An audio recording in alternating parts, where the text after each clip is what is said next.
Hi, and welcome to AQ's Blog and Grill. Today we're excited to have Steve Farlow with us. Now, Steve is an entrepreneur. He's a professor. He is the executive director type of guy who we're going to talk about that. What he's been executive directing is going to be a topic today. So welcome, Steve. Thanks, Alan. Good to see you. What a generous introduction. Oh, I could have gone on and I know on, you could have. but we need to get right to the heart of the matter. So this new thing. Yes. What is the Lazaridis Institute all about, Steve? I'm glad you asked, Alan. You knew I was going to. What are you talking about? It is really important. Good. I think Mike Lazaridis is really the Bill Gates of Canada. I mean, this enlightened philanthropist. Yes. And he made a remarkable gift to Laurier of $20 million. 20 million Canadian dollars. To solve a problem.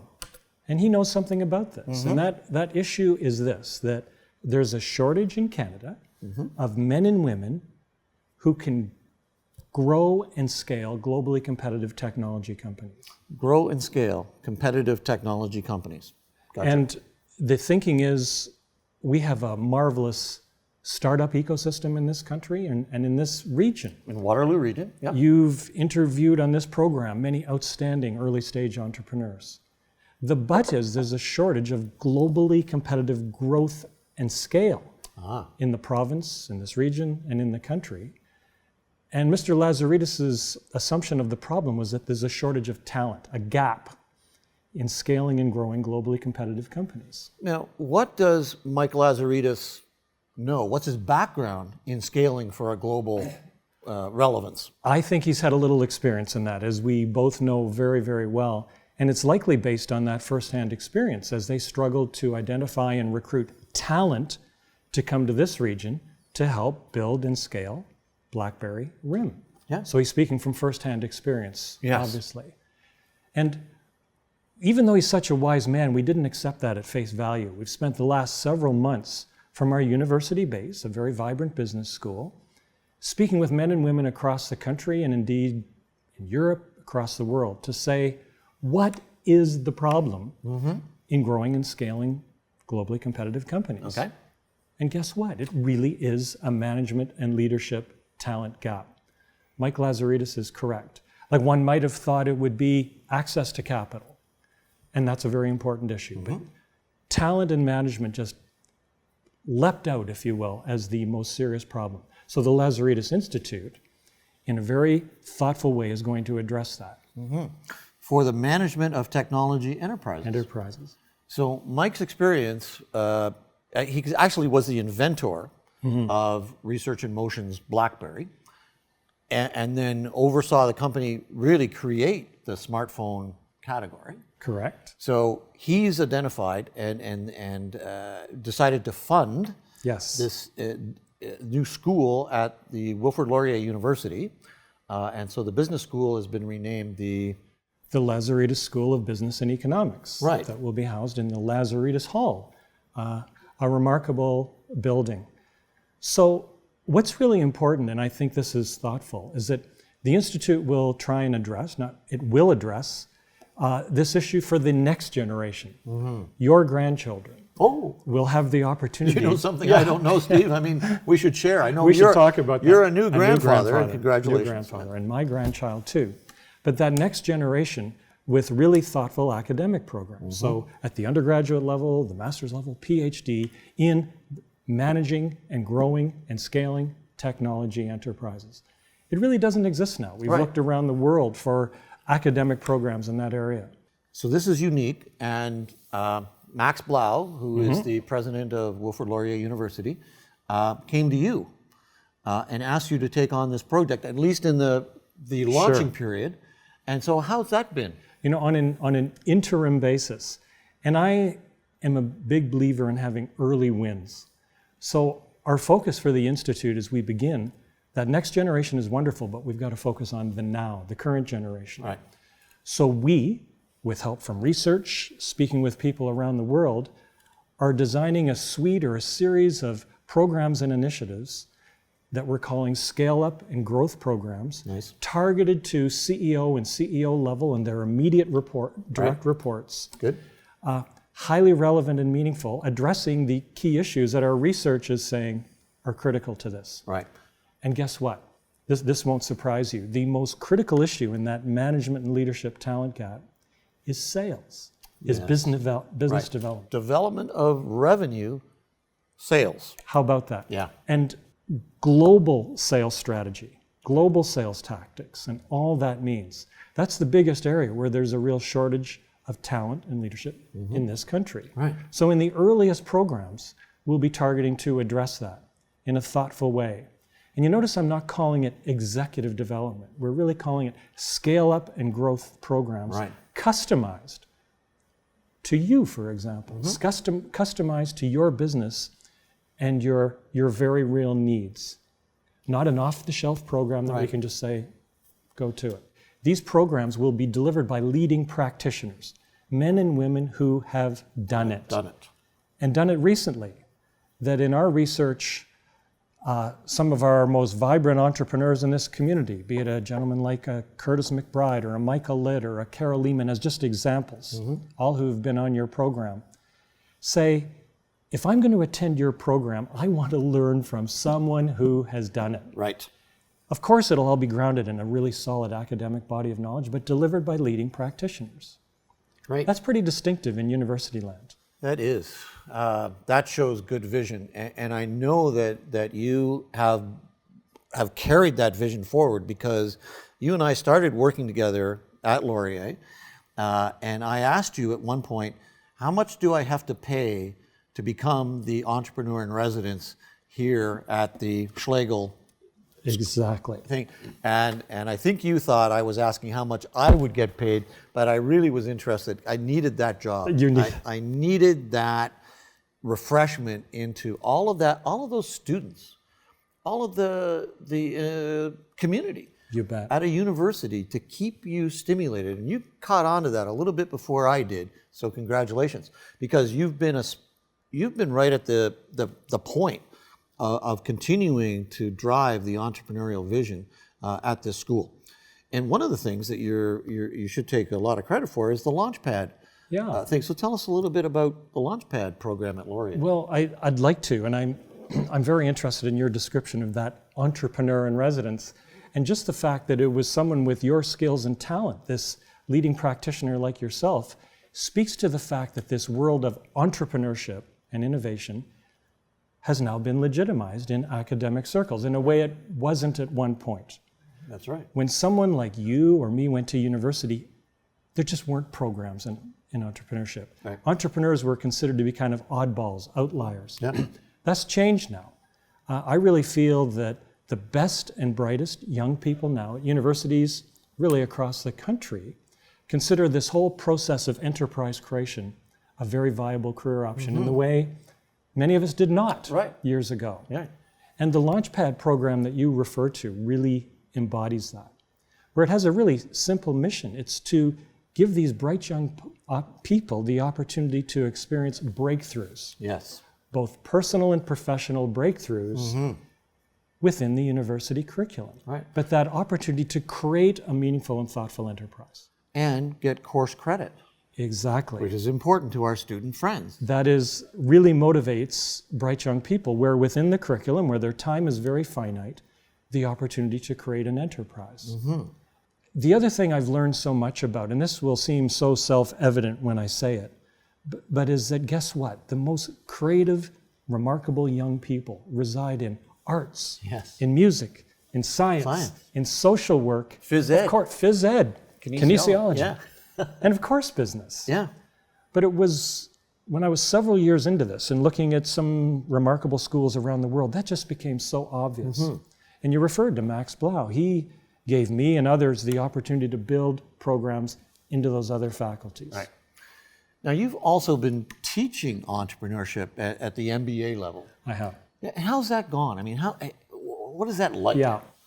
You know, I still at times pinch myself to say, I'm allowed to teach at a university? I'm just, this, as you say, Mr. Entrepreneur, owned and operated businesses all my life. Yeah.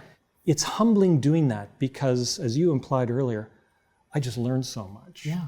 You know, I learn so much. And I guess it's been kind of surprising to me to get a sense that the most successful, remarkable young entrepreneurs are very different from how I thought they would be. Right.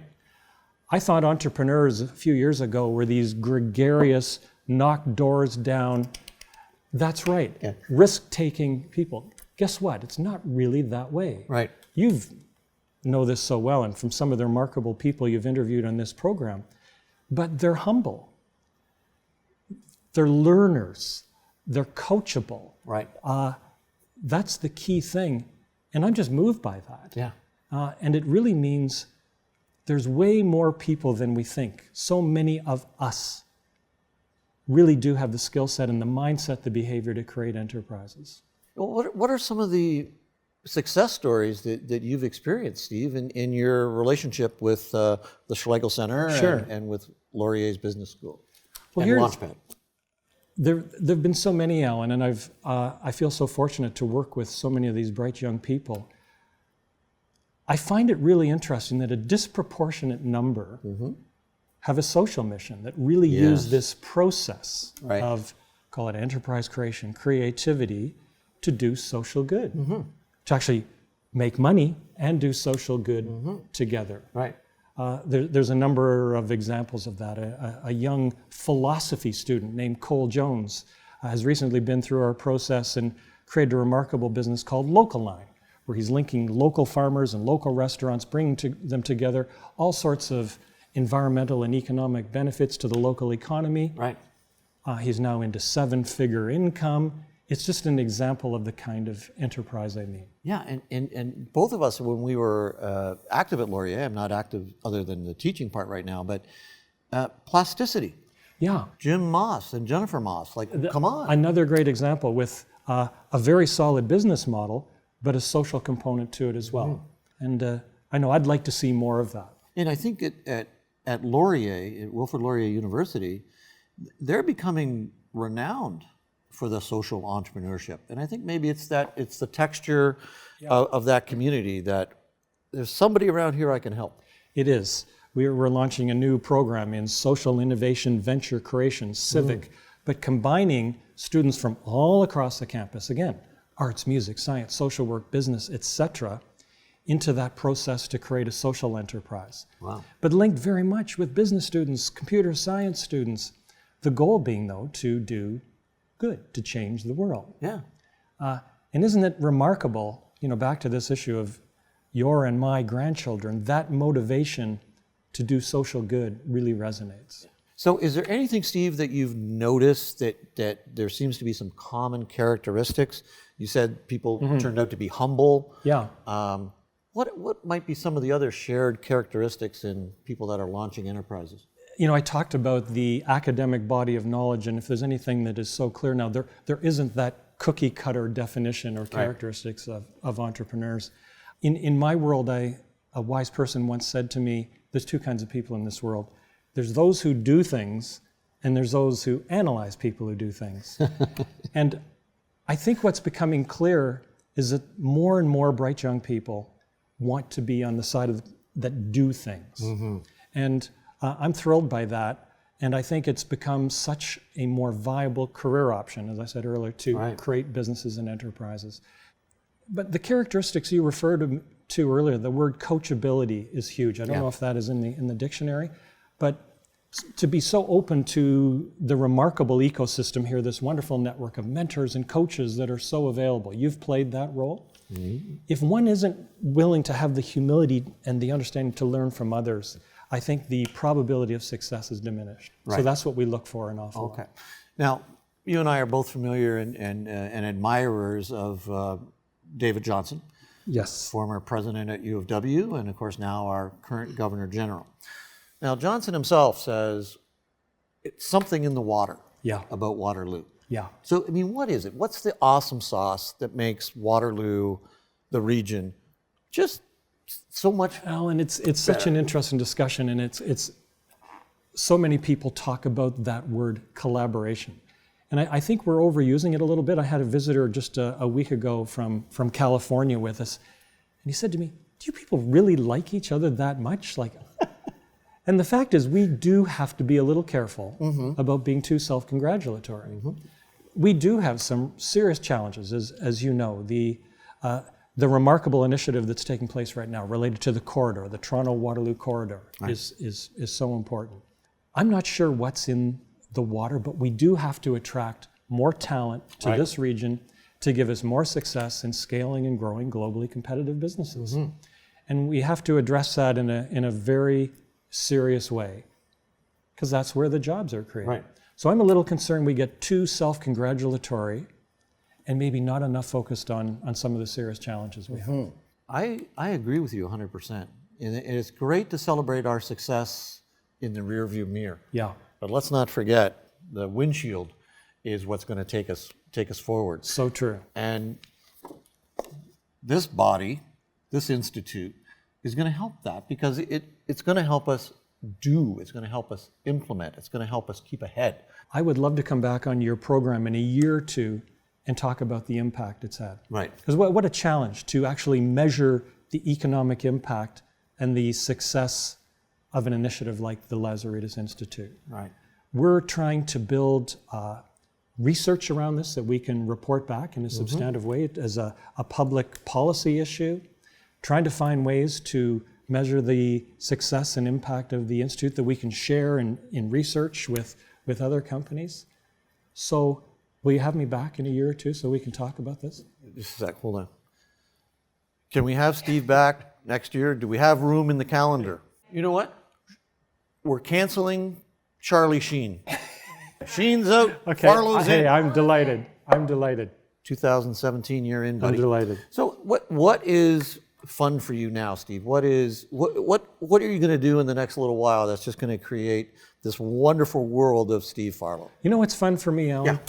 Is if we're lucky, and I know you've been through this 2 or 3 times in our life, we might have the opportunity just to step back and be reflective and say, what's next? And it's so thrilling to have that opportunity. And I'm getting close to one of those stages where I'm thinking a full-time job kind of gets in the way from pursuing personal interests, hobbies, and areas where I think I can make a small difference. Yeah. But work with the people I want to work with on the time I want and really contribute. Right. So I'm getting close to that stage in life. I think you know a little something about that. I've had some experience there, and I can recommend it. And I don't know anybody better than Steve Farlow to follow that pathway. You, my friend, are a community builder. Well, you're generous to say that, but I'm really excited about this next stage. Excellent. Well, let's get together and chat about that, because we may be able to build a barn together. I like that idea. Barn building associate. What? Barn? Could we do that? How do you spell that? Sign me up for that Barn one. raising associates. That's what we're going to do. That's what we're going to call it. Well, Stephen, Alan, thank you. I didn't know this would be a job interview. This really good stuff. Thank It's you. always a job interview. It's such Steve. a You pleasure know to that. join you. Well, Thanks. thank you. So thanks for tuning in today, and we'll see you later.